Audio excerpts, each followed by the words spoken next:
মনোজিৎ সহ 4 জনের জেল হেফাজত। 22 জুলাই পর্যন্ত জেল হেফাজতের নির্দেশ আলিপুর আদালতের। কসবা ল কলেজের ছাত্রীর গণধর্ষণের অভিযোগ, আর ইতিমধ্যেই ধৃতের মেডিকো লিগাল টেস্ট, বায়োলজিক্যাল প্রমাণ পরীক্ষাও চলছে। ক্রাইম সিন থেকে একাধিক তথ্য প্রমাণ সংগ্রহ করেছে পুলিশ, আদালতে জানালেন সরকার পক্ষের আইনজীবী।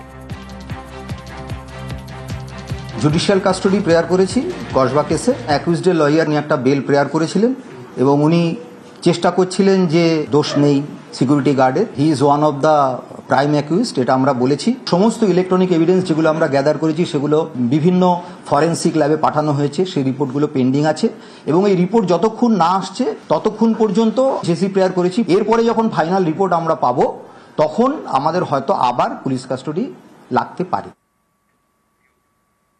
অযোগ্য বাদ নির্দেশ চ্যালেঞ্জ, সিঙ্গল বেঞ্চের নির্দেশকে চ্যালেঞ্জ এসএসসির ডিভিশন বেঞ্চে মামলা।